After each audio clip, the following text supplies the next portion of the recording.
Hello, everybody. Hope you're having a good evening. Welcome to the show.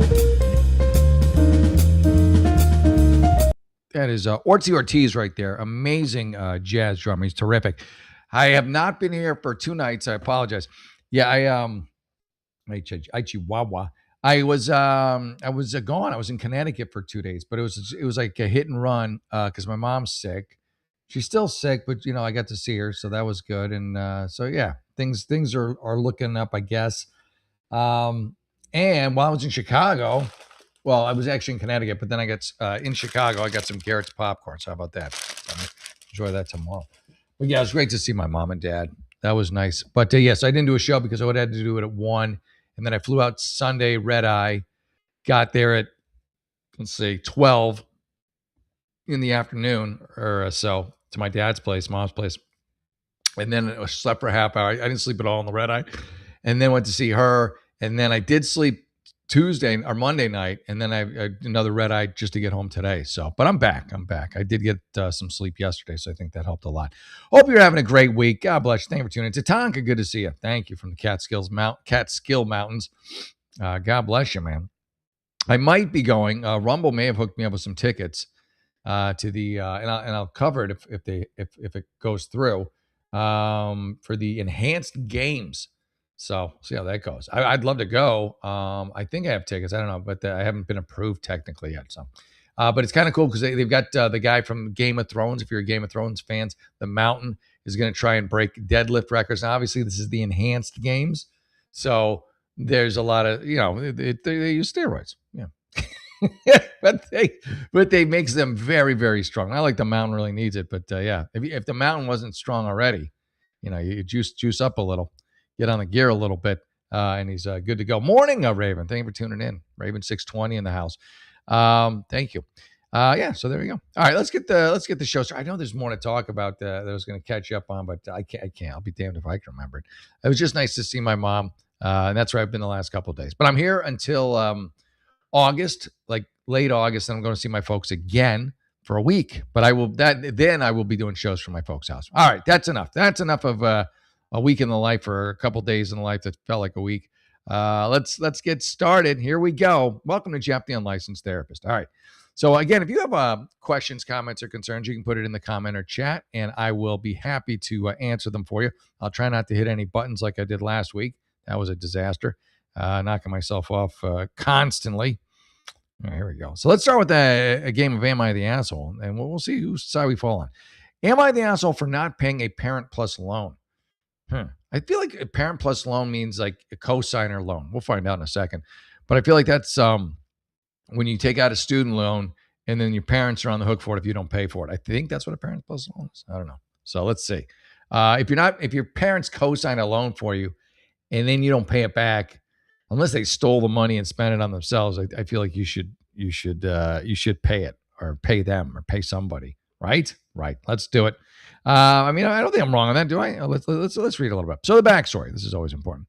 When I applied for college about 20 years ago, damn, that's all. That's the thing with student loans, man. They just stay with you and with you and with you. I mean, the interest just accrues and accrues and accrues, especially if it's not like it's one of those loans where the interest builds immediately. As opposed to one where it's if you're a lower income, I think they give it to you where it doesn't accrue at all until you graduate, and then it accrues. That's actually not bad. But when it accrues the whole time you're going through school, man, if you just wait till the end when it's just a big balloon, you're going to be paying it off the rest of your life. So backstory: when I applied to college 20 years ago, I 37 filled out loans and scholarships. I took out money for loans. Unknowns to me, my father took out a Parent Plus loan. Oh, so so your dad took out a loan in your name and then spent it on a boat, probably, right? Am I wrong? Let's see. That's a shitty father thing to do, man. But let's see what he took it out. Maybe he spent it on your school, or maybe he spent it on a boat and his second wife.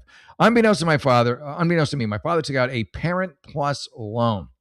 My second year of school, my father filed for bankruptcy. Oh, he's a real winner. It messed up my third year return to school as I was unable to get many loans. Yeah, he filed for bankruptcy.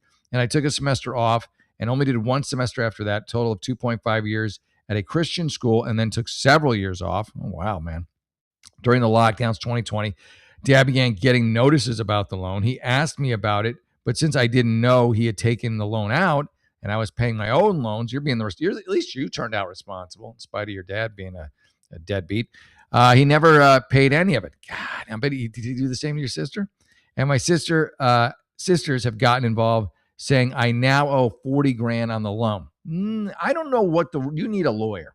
This is Jeff, the unlicensed therapist. You need a licensed attorney because he forged your name on a document. This is a loan you didn't even know he took out. I feel like there's legal recourse here. He essentially stole your identity and took out a loan in your name. He just happens to be a family member.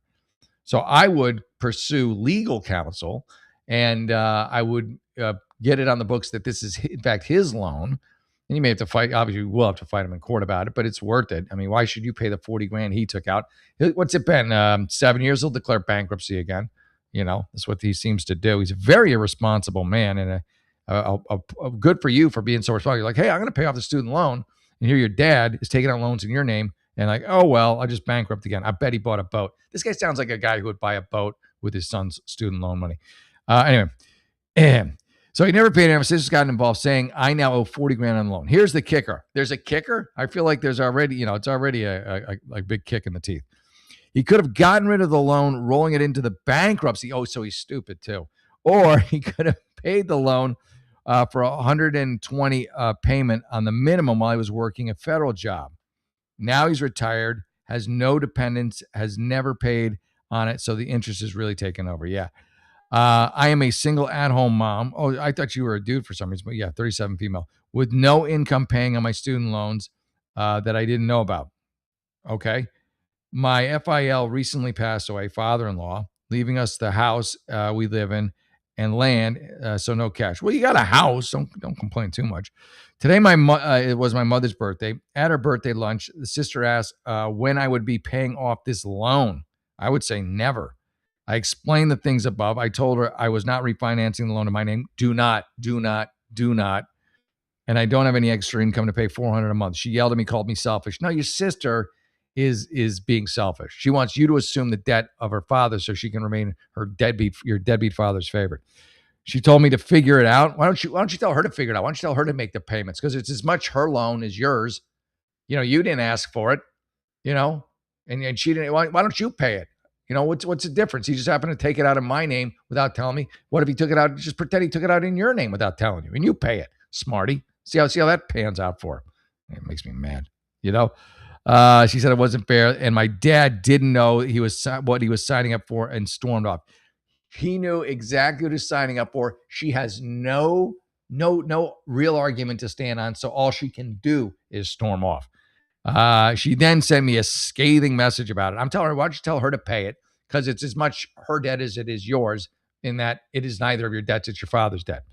So am I the asshole for not paying off the Parent Plus loan that I didn't sign and didn't know had existed? No, you are not.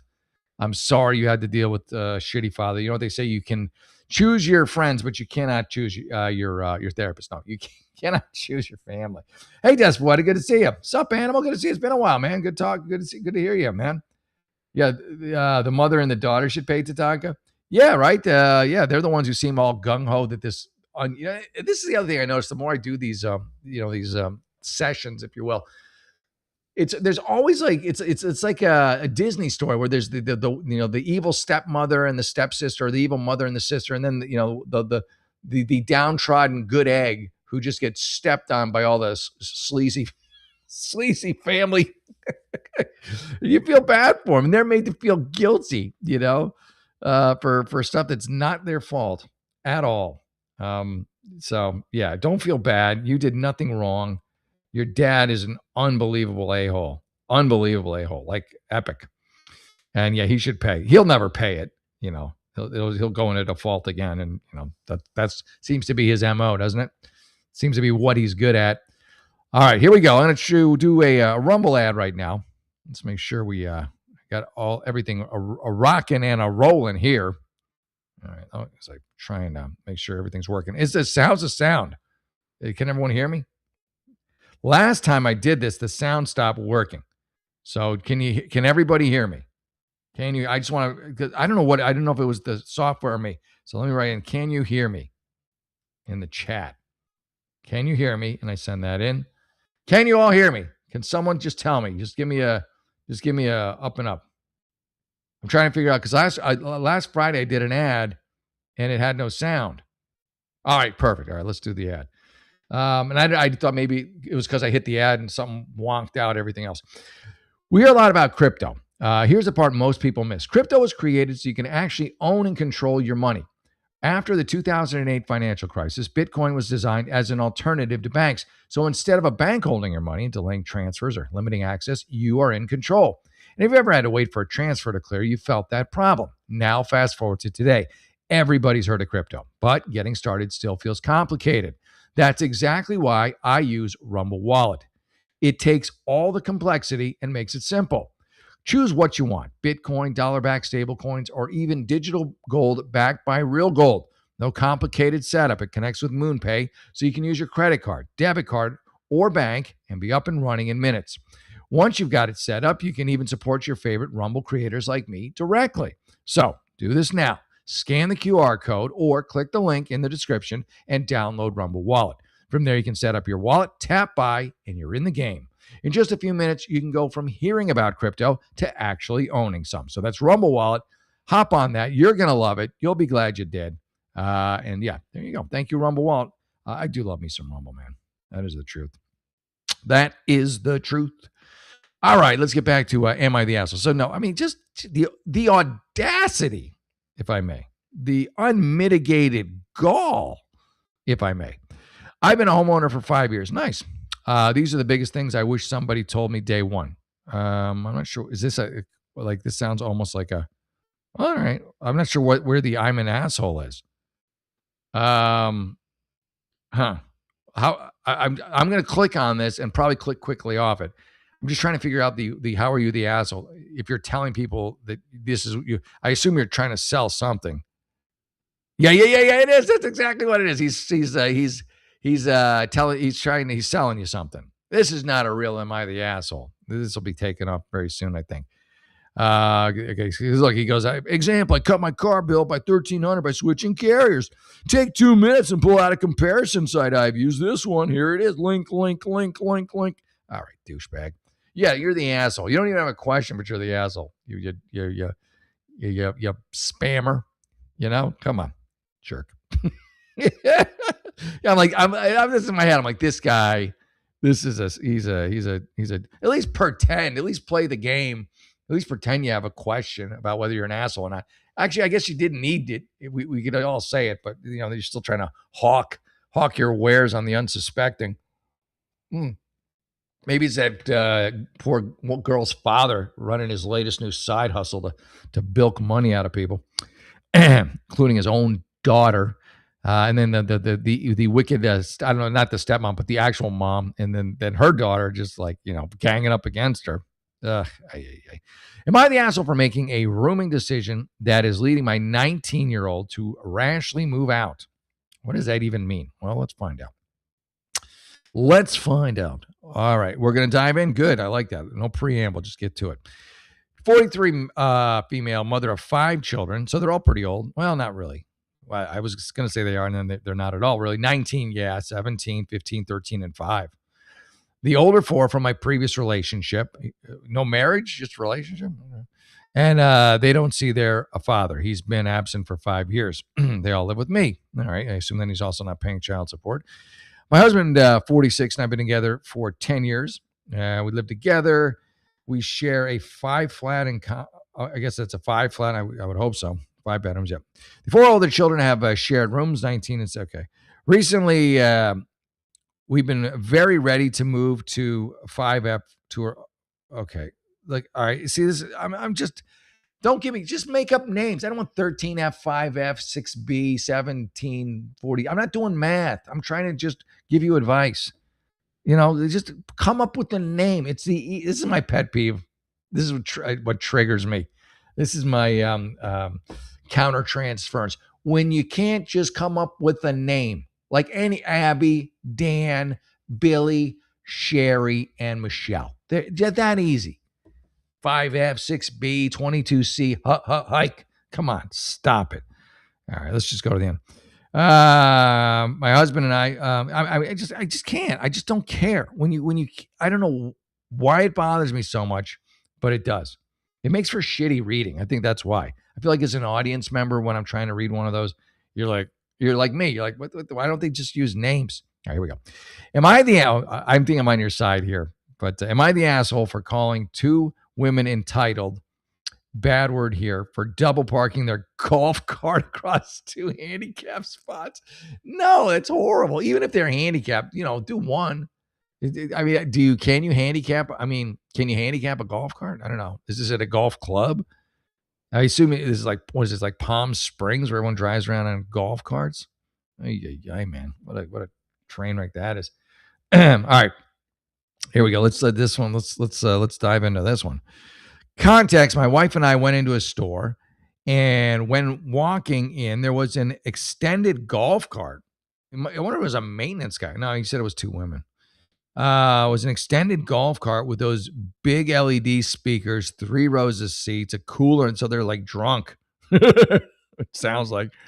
In the back, parked somewhere diagonal in the white hash marks between the only 2 handicap spaces in front of the door, which also blocked the ramp. Wow. So not only did they block the spaces, but even if you're handicapped and you do manage to get a space semi close to the building, they blocked your ramp.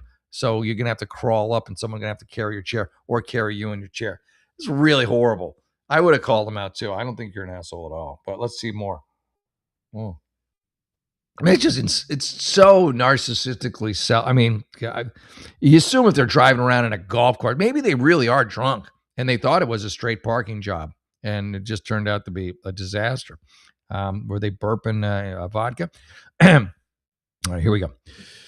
Which also said block the ramp too. So we were in the store for about 20 minutes, and when we made it to the register to pay, you could see the 2 women arguing with some older man who had double parked in the handicap spot and one over the other spot due to the way the women parked. He had a handicap. Oh, so they were arguing with a handicap guy who watched him do it. So the handicapped are coming for him.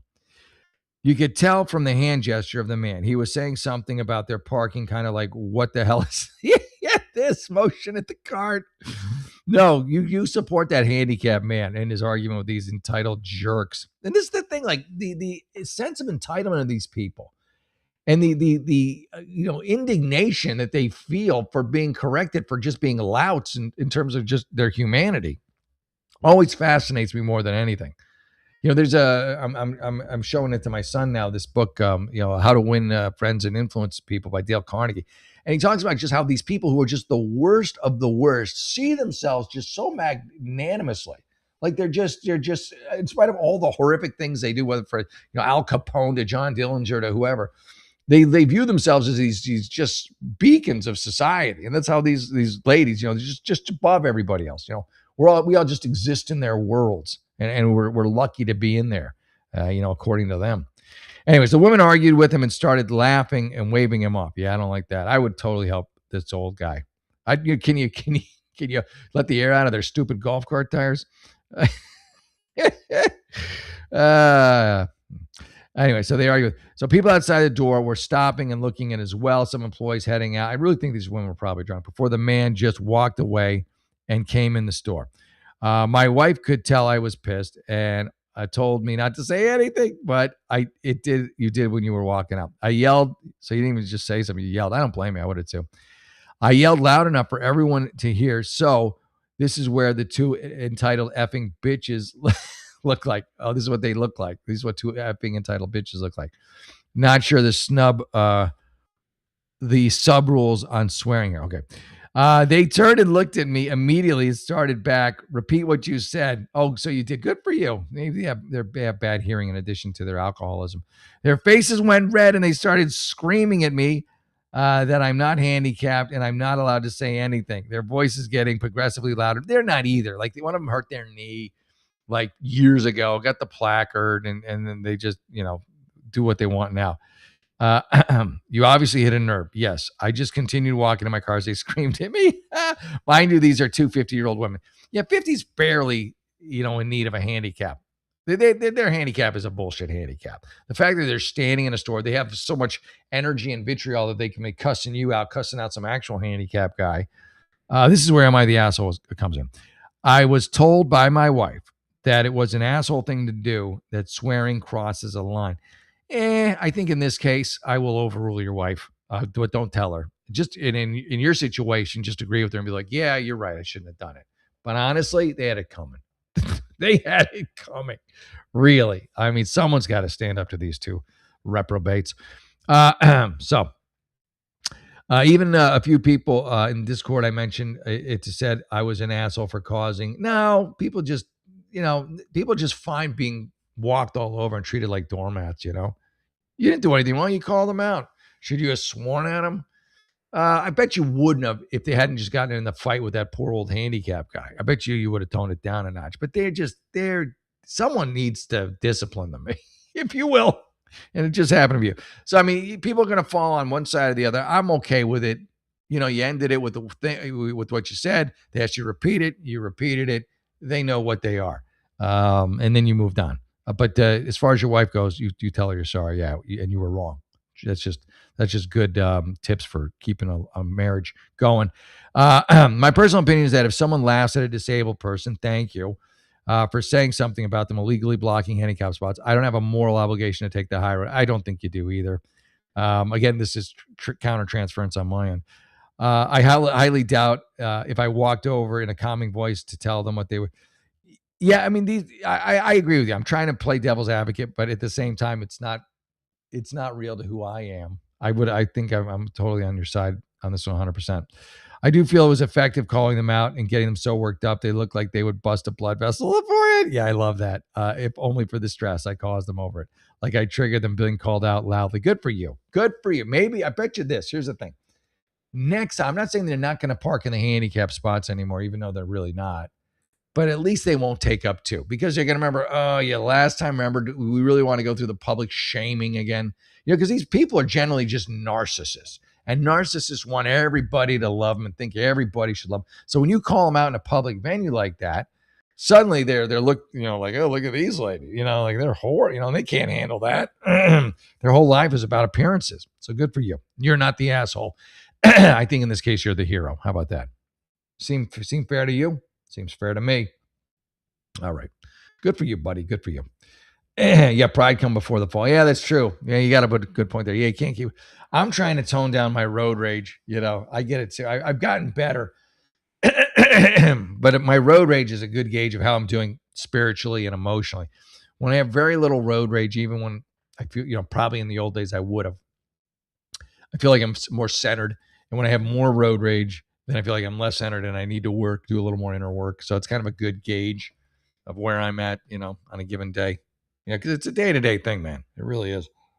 It really is. All right, let's do another here. Let's do another.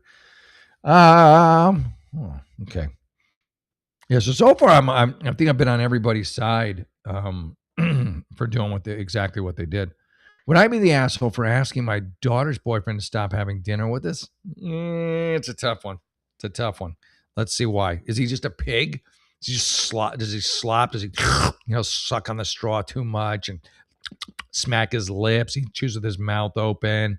Eats with his hands. I don't know. Let's see. Let's find out more about this Neanderthal or whatever. He's probably a nice guy. Your daughter, 21. So she's of age. She's an adult. Has been dating a guy 24 for 2 years. It's fairly serious. Okay, I think right out of the gate, you got to let him eat dinner with you. He's from Mexico and has been in the U.S. since he was 3 years old. First off, bonus points for me. I love Mexicans. I'm engaged to one right now, and if anything, you should be asking to eat at his parents' place because I bet they make better food. Just saying. Point out the obvious to those who know. If you know, you know. He has a strange. Oh, here we go. He has a strange phobia of not wanting anyone to see him eat. Okay, that's weird. That's odd, and that needs to be dealt with. He needs to get a therapist going. You're not the therapist. You can't, make him, just eat. You surround him and everybody chews in front of him. But that's a really unusual phobia. I'm sure it must have some name. But I don't know what it is. That's what we're going to learn today. We try to teach something every day. What is the phobia? Because there's got to be one. I guarantee somewhere in the DSM. What is the phobia where you are scared of someone watching you eat? This guy may have a phobia never before seen watching it, but I bet you someone's got it. Watching it. All right, let's see. Let's see what we got. See, there's always everything's covered in this day and age. The specific phobia of being watched while eating is called deipnobia. That's DEIPNO phobia. Deipnophobia. I don't. You heard what I said. Let's call it deipnophobia. There you go.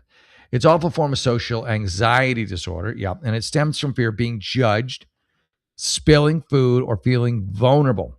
People with this fear may experience extreme stress, rapid heart rate, and nausea while eating in public.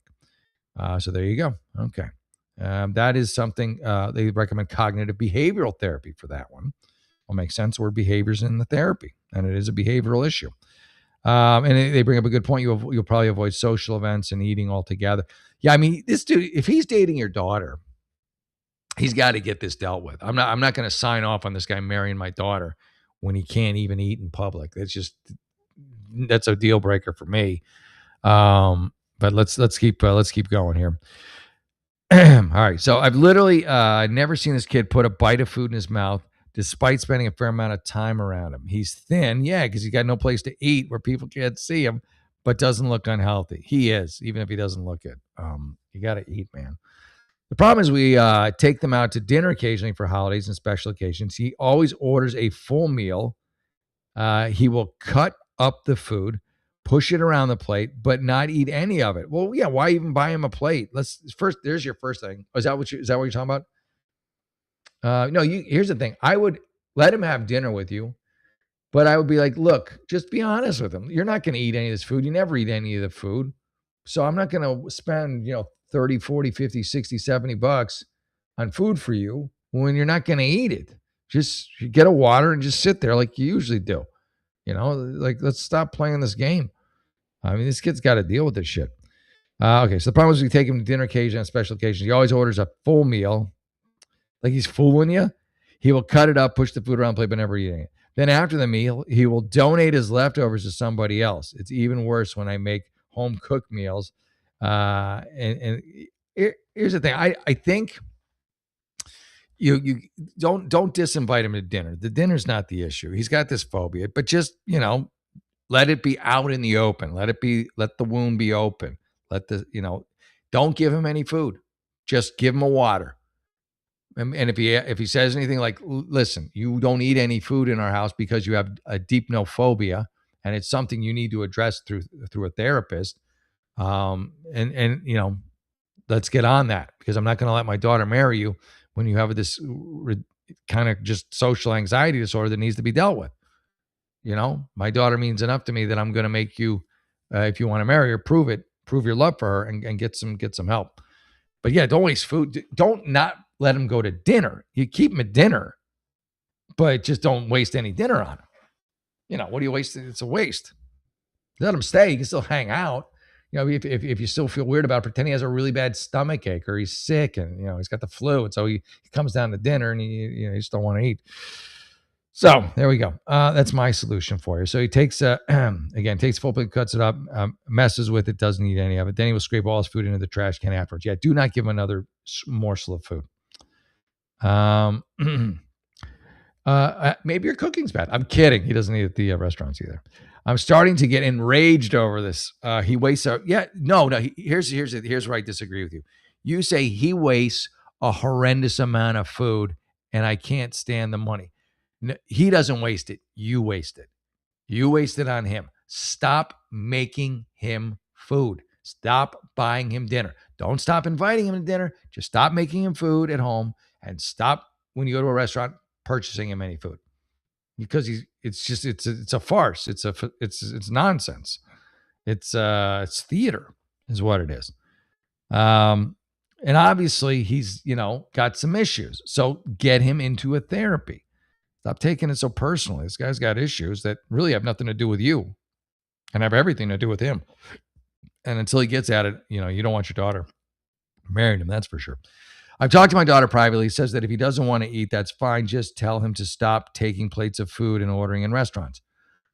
No, just here's the thing. Like if he orders food, if he insists on ordering food in a restaurant, be like, listen, I just so you know, I'm not going to pay for it because you never eat it. Just you got to be direct. This is a guy who needs directness in his life. Now, if you want to order your own food, separate check for you, and then throw all that out, yeah, it's your money. Enjoy, but you don't make him any food at your place either. Her response was, it's his culture and it's rude for him to not take food. I'm not asking him to do that. No. You got to stand your ground on this one. But I find it so rude he's willing to keep wasting our money. It's not, I don't view it as rudeness. I view it as what it is, a social anxiety disorder that needs therapy. He's not doing it to piss you off. He's not doing it to make you angry. He's not doing it to waste food. He's doing it because he has this compulsion. He's doing it because he has some deep-seated social anxiety, and he's so fearful of, whatever he's fearful of. First thing you got to find out what that is, but again, you can't do any of that without therapy. So stop making about you this whole thing. Make it about him, and I think you will have a positive result. There you go. Would I be the asshole for announcing that he's no longer invited to meals? Yes, you would if you did that.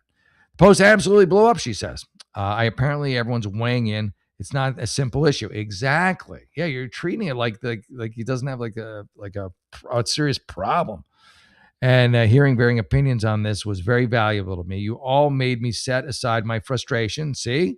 Yep. And realize there is a much deeper issue at play here. Yes, I agree, as an eating disorder. Well, it's manifesting itself as an eating disorder, but it's really social anxiety, I think. And I had a serious discussion with my daughter earlier about the behaviors. They are absolutely abnormal. They are. And I let her know in no uncertain terms, I'm concerned about his physical and mental health. You should be. I'm agreeing with you all here. She seemed a little shocked. Someone's got to give her a come to Jesus moment. I'm glad you did. And she said she thought it was just one of his quirks. There's a very funny Rachel Dratch thing she does, I think, on The Moth or something, where she talks about how she's dating this guy and she overlooks the fact that he's like kind of a cannibal. If you haven't seen it, it's very funny. Rachel Dratch, I think it's The Moth. And she's talking about like a blind date she had that started going someplace. It's hysterical. But that's like women, like sometimes you guys are so great. You're willing to ignore so many of our flaws. That guy's a freaking cannibal. Oh. But anyway, that's another story for another day. But Rachel Dratch is great. Anyway, so she's just 21, has very little experience with these. I thought I was just one of those quirks. Yeah, that's why it made me think of that. Definitely got through to her though, and she promised to address it with him privately and suggested, yes, therapy professional. Thank you. You all may disagree with that choice. I don't think anyone's going to disagree with that choice, but I don't feel it's my place as the girl. Now, she needs to do it. You doing it is pointless. She has to do it. It has to come from someone he loves, really. She and I agree that from my part, it's okay to tell him that he does not have to feel pressure to eat with us. There you go. And it's perfectly acceptable for him to simply refuse food. Exactly. See, we're boom, boom, boom, boom, boom. Say everybody agreed with me. Going this route, the problem has been addressed while avoiding humiliation for him, still respecting him as a person. Yeah, there you go. Now you're no longer the asshole. Now you get it. Now your daughter gets it. And hopefully at the end of all of this, he'll get it too. He'll get the help that he needs. There you go. Yeah. Good job. So look at you. You guys did a great job. See, that's an open-mindedness. She came in closed-minded, angry, didn't want him, in the house, didn't want him eating dinner. And then she left with, really good. Who knew Reddit could help people that way? Good for you, Reddit. Yeah, nice. The daughter needs to dump him unless he gets free. Exactly. Tatanka, I agree 100%. She needs to, if he won't get help, she needs to dump him until he does, or until she finds somebody who's not afraid to eat. Who's able to. And that's a big flaw. Just in terms of a longevity for a relationship, not so much in the social dynamics, but the fact that the person will probably die of malnutrition. There's lots of issues, lots of problems there. All right, let's see here. Am I the asshole for making a call that got my neighbor's dog taken by animal control. It depends. Like, did the dog bite somebody? Not necessarily. Was it just, if animal control takes the dog, generally they're not going to do it unless the owner's really irresponsible or the dog's bitten somebody. But I don't know. This happened a bit ago, and even though the call was anonymous, as far as my neighbor knew, our relationship is more strained than ever. And I've had people in my life saying, I should have just minded my business. He knows it's you. He knows it's you. If people in your life know that you did it, stuff gets back. And I just have a feeling he knows. My neighbor had gotten a new dog. The dog was matted, thin, left outside. Oh, so it's animal abuse, man. Fuck that. You call animal control on him. But most of the time, 12 hours a day in a community where dogs are on tethers in very small yards and allowed to be outside, this dog would just be tied up outside with no cover in the sun for hours. No, that you are not the asshole. Call animal control. This guy should not be owning a dog. He's taking zero care of it. That dog is abused as far as I'm reading so far. I would have called too. When I first saw the dog, I had an uneasy feeling, figuring it was a new dog, maybe waiting for an appointment to take this dog. But he'd be outside barking and barking all day. They were home. He was outside. There's no shade. It's horrible. One day in the high humidity, 80s temp, he left the dog outside for 12 hours. The next day, I called animal control, hoping they would do a wellness check and maybe give some information to the new owners about shade. Within 30 minutes, they dispatched them because you probably told them what was going on. And like, oh my God, this dog's practically probably dead. The dispatch for them 25 minutes. They got in there and removed the dog from the property. Good. When I informed the community management about me, again, they know it's you, about calling earlier the same day, they had told me not to expect animal control. They told me to expect animal control to take a day. It was probably a quiet day. The truck was near where you were, or there's just this story that the dog was in imminent danger, moved them enough to come get him. Yeah. I did not expect them to come out so fast. Well, I'm glad they did. That's like calling in that situation for a dog. That's like calling on a dog that's in a hot car with the windows up. It's kind of the same over a 12-hour period, no water or anything. When I was on the phone giving my information, I was rapid pace. So I told the dispatcher I could update people on her end. I didn't think much of it till later. I've never made a call to animal control, but I've worked as rescue for you. Yeah, you understand what's going on with these poor dogs. Knowing now that the dog was removed, I've had people in my life tell me I should have minded my business. Again, the people who tell you to mind your business, you're better off without them. If they're fine with the level of abuse that was happening to that dog, you're better off not being friends with them. Yeah. But part of me feels I did the right thing. You did. If what I expect was animal welfare check turned into removal. Yeah, 100%. The dog was emaciated. I guarantee the dog was dehydrated. It probably would have died if it had been there a couple more days out in the hot sun with nobody feeding it or giving it water or anything. Here's an edit. Because it was brought up a lot, I'm from the inner city, all right, small rural community. The mind your business comments are coming from the strains of city slickers. City slicker butting into country life. Yeah. People, that's like, people in New York and people in, these bigger cities, especially on the East Coast. They'll watch these horrible things and just be like, somebody else's problem. It's people who live in the country, real people, if you will, who can still be affected by things. I think you become so thick-skinned, and just walled off from your emotions for other people, and you're just your own self-preservation. I don't know that when you live in these big cities, you lose a little of your humanity, some more than others, to the point where nothing happens. There was that famous story in New York where this poor woman was raped, and I can't remember the story, but who it was, but she was raped, and everybody could hear it. Like, all the windows were open. And everyone's hearing this poor woman screaming and yelling. Nobody calls the cops. Nobody. And I think she was eventually murdered by the guy who was raping her, if I'm not mistaken. Kind of a famous story. Let me look up this. I'm going to look this today too. Woman in New York. No one calls the cops, even though they hear. This is, I'm trying to find this. This is from the 70s, I think. Let's see. But it's pretty famous. Probably something will come up. Let's see. No, I guess it's so old. Yeah, I guess it's doable. Yeah, it was a pretty famous case. Let me put 70s. Maybe that'll help. No, I still got nothing. Anyway, there you go. Oh, this is it. I think this is it. Kitty Genovese. This is it. Oh, it was 64? Yeah. This is it. The murder of Kitty Genovese.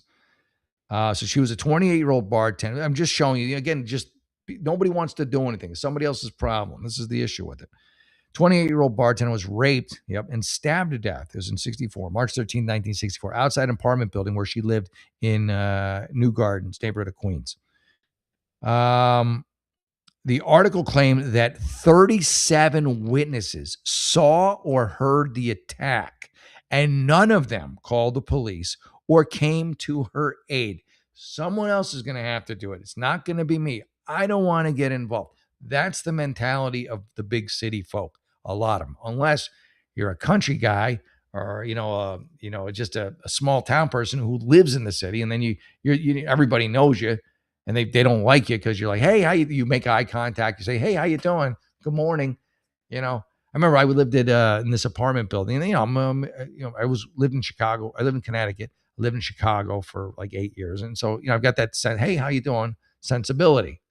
And there's this one guy who just hated me for it because I'd be like, hey, how you doing? He would just, I called him the king of mirth because he was just such a miserable dude, and I just like the the contrary nature to it. But he's just like he would. It angered him that I would like say hello. It's like you don't have to do anything. You just nod. Ugh, the douche. Everyone else is pretty nice. I think people just put up with me there. They're like, yeah, it's just easier to just be nice to them. It doesn't. Come on. Let's all be nice. Let's all look out for each other. Can we do that? Yeah, I hope so. Anyway, there you go. So yeah. Hey, Everett, thank you for tuning in. Appreciate that. All right. So let's get back to it. So yeah, you did the right thing. Save that dog. Save that dog. Let's do one more, and then we'll call it a day. Call it a night. Call it an evening. All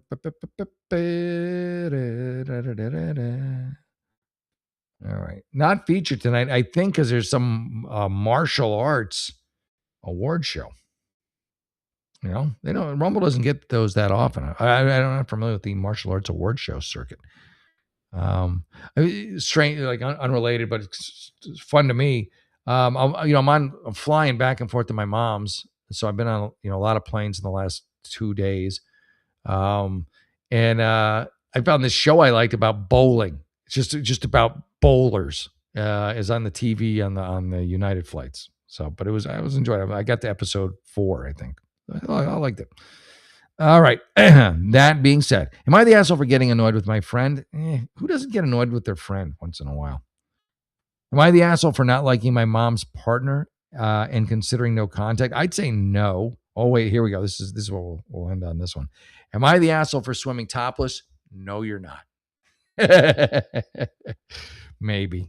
I don't think so. But all right, let's rock and roll on this. I'm a 32-year-old female, not me, but this lady. I talked to the cops because neighbors complained about me swimming topless. Oh, I assume they got kids. Oh, you live in Canada too? She's swimming topless, eh? I live out in the country in Manitoba. I don't live directly on a lake, but there's a public beach nearby that anyone can go to. There's rules about beaches, man. You can't just be, listen, I'm fine if you want to do it in a beach, but there's rules. Like you got to go to a certain kind of beach. It's a topless beach. You can't just be whipping them out. There's a little boat ramp, and you like to take the girls for a swim. I get it. There's a little boat ramp and some nice sand on the water's edge, and you might like to make booby prints in the sand. I like to swim, but I prefer to skinny dip. However, because this is a public beach, I won't go totally naked. Oh, good for you. Listen, you don't get to just walk around naked. What if like someone's like, oh, I like being naked in the supermarket. I like to skinny shop, or like I like to skinny bowl. I like to bowl naked, but with bowling shoes. They'll let you bowl naked, but you have to wear the shoes still. There's safety. So come on. There's rules for a reason. Are you the asshole? No. Are you a little clueless? Yeah. Are there a lot of young kids grateful that you are? Yeah, probably also. So you like to skinny dip. But I also understand that not every parent wants their child around random ladies' breasts. Yeah. Oh, despite it being perfectly legal in Canada. Oh, so it is legal for a woman to be topless in public. Well, that changes everything. I'm thinking U.S. law. If it's legal for you to do, I still wouldn't do it because I think it is inconsiderate to, the other families. But, if that's Canada's loosey-goosey rules, and there you go. So I usually do it at night. Well, that's good. The beach doesn't have operation. Okay, well, that's actually good. You're taking, you're enjoying yourself, but you're taking others into consideration. So far, so good. One night I was out swimming topless like I usually do, and some teenagers riding their bikes on the road next to the beach. Well, I guess one of them told their parents, and you got a visit from the cops today. That I don't understand because supposedly you just said it's legal to do. So I don't know why the cops would get involved. They kind of had that vibe like they knew they were there for BS reasons, but they still had to stop swimming topless. Why, if it's legal? I don't think it's legal if they're telling you, if the cops are telling you have to stop. So I'm disagreeing now that you think that it's legal. I told them I'd think about it. They wished me good day and left. Yeah, it's not legal, or the cops wouldn't have even shown up. I don't know if I'm the asshole. No, I think you're all right. You're doing it late at night. I feel like you're fine. I'm not doing anything illegal. I think you are, though, technically. Or again, the cops wouldn't have come. If you're not breaking any laws, the cops would say, we can't tell her to stop. You could tell her to stop. We can't tell her to stop because it's not against the law. I'm tempted to go sunbathe topless just in spite of it. Are you the asshole? No, you're just a little clueless, but, those kids, like I said, great day for them. Great day for them. Everybody won on that bike ride. That's a bike ride they'll remember for the rest of their lives. Yeah. I remember still my topless beach experience. This was in France. We were in France, and they have topless beaches in France. And we just decided we didn't go to a topless beach. We just went to a beach that happened to be topless. So it was like me, my sister, my dad, my mom, my grandmother, I think, was there too. And maybe my aunt and uncle. I think they might have been there too. And so we're sitting there at this beach, and I'm looking around. I'm just like, oh my God, there's like topless women everywhere. And I was so happy. I luckily had like a book or a magazine with me. So I would just pretend I was reading it, like laying on the sand and just looking, over the book, not fooling anybody. And then my favorite part though was when I went swimming in the water, and I kind of forgot about the topless part because I've been enjoying it, the whole time I was there. But then I'm like, there's water, there's waves, let's go swim. So I go swim and swim. And I just come up from under the water. I come up, and there's this woman really well endowed and just huge boobs. And just I come up, and I'm just staring at just the biggest boobs I've ever seen. And I'm like, they're like honking distance. And I'm just like, and she's like, oh, hello. And I'm just like, hi. Good times. Good times. It really was. Family titties. Yeah, that's right. Yeah, I can describe the caliber. Yeah, those are cannonballs. Those are not even calibers. Those are not those are outside the bounds of a regular a firearm. Those were cannonballs. But yeah, I still remember to this day, and that's a good memory. That's a good memory. I probably got a sunburn, I assume. I was not very focused on not getting one. All right, everyone, I love you. Thank you for tuning in. I'll be back again the rest of the week. Again, I just visited my mom, and it was great. I'm glad I did it. She's 83, and she's doing as good as she can. But I'm trying to see her as often as I can. So I'll be up visiting her again in August, but I'll be there for a week. So that week I'll just be doing my shows from their place. And she'll be back home by then. Hopefully, she's in a rehabilitation, not for substance, but just physically in a rehabilitation place. So please feel free to send your prayers her way. Love you all. God bless you. Thank you, everybody, for tuning in. Ever Eden, thank you. Tatanka, Animal, everybody who's tuned in. Good to see you, by the way, again, Animal. Des Poetic, Raven, thank you, too. And everybody else. If I missed you, I'm sorry. I can never read the top one. Maybe it's like upon the horizon. I don't know. Might have been Tatanka, too. All right, thank you, everyone. Have a great evening. God bless you. And remember, if you've got a problem, I've got an answer. I am Jeff, the unlicensed therapist. Have a great evening, everybody. God bless you. Be back tomorrow. See you then. Bye.